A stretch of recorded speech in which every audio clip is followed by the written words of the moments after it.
Right, so can everyone hear me? I guess so. Yep. Yep, all right. So let's move on. Let's start. Yep. So this is our table of content. So basically, we'll just be talking about community partner and our various solutions. Yep. So just to give an overview, right? The human hand is an important part of the body that allows us to perform day-to-day activities.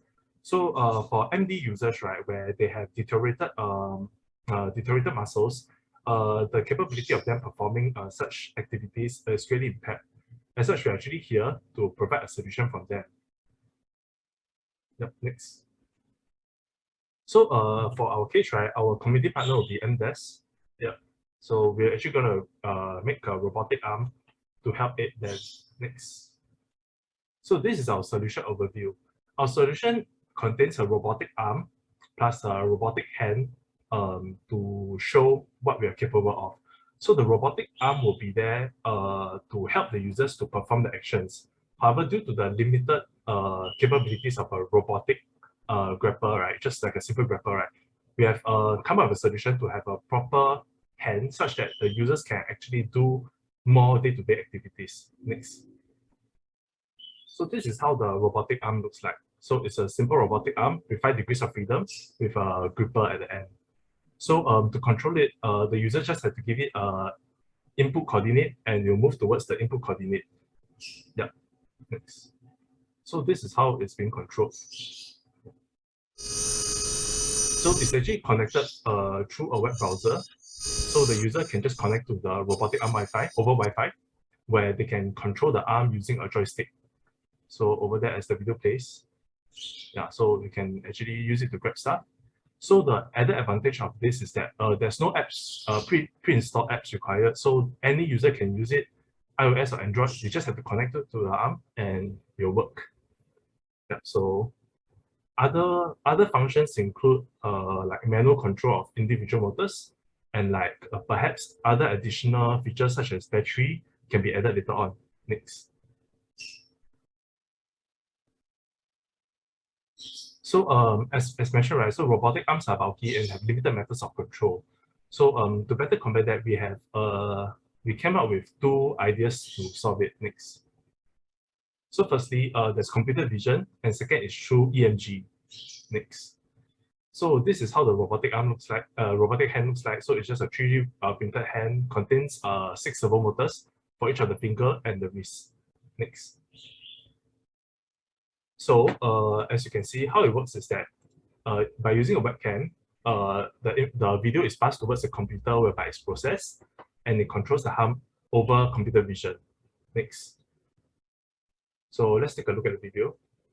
So as mentioned, it runs on PC. It will actually detect the gestures of the hand and move accordingly to the user's hand.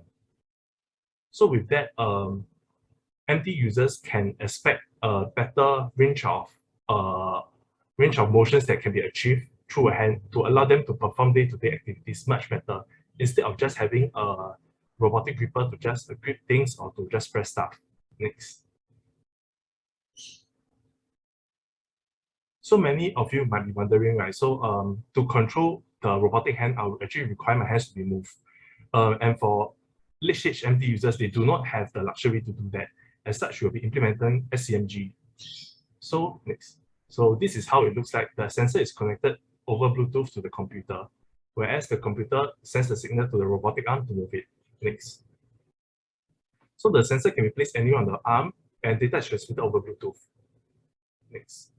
So this is a quick demonstration of like all the gestures that we have trained. So the MD users will have to train the model such that it can predict all these gestures. Yeah. Next. So this is how it will roughly look like. So similar to the computer vision, the user will be able to control the robotic hand via the SCMG sensor. So this dual input method will allow us to have not just a robotic arm, but a robotic arm that has the capability to grasp many objects and do many gestures such that day-to-day activities will not be compromised. Yep. Next.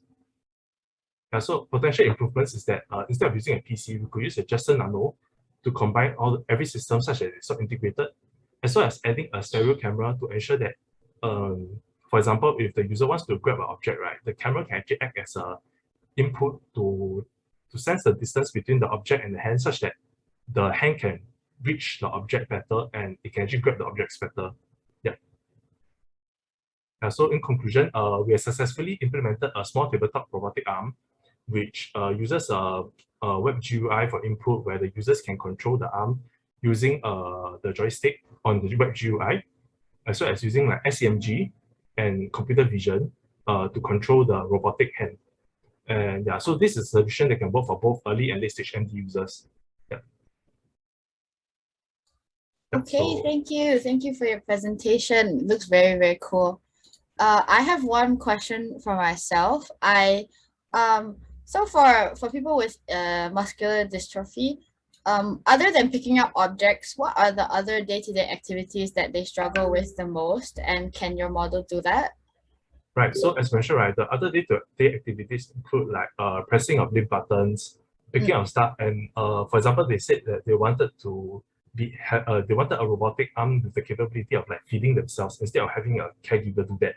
So as mentioned, right, a simple robotic arm will not be able to do that with a simple gripper. Can you imagine like just having a simple gripper to try to pick up a spoon is actually quite a difficult task.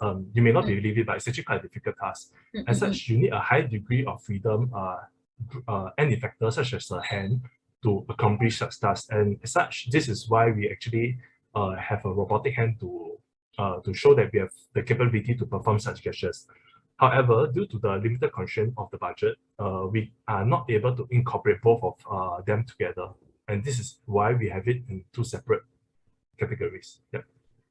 Cool. Also, did you so if there's anything, what are the most challenging parts of just designing this hand, because it looks quite complex? I think the most challenging part is still the budget. Yeah, I mean, in all seriousness, a industrial robotic arm can cost about like $10,000, $20,000, and we are working with $200. So yeah. All right. Okay. Thank you. Thank you, EMGingers.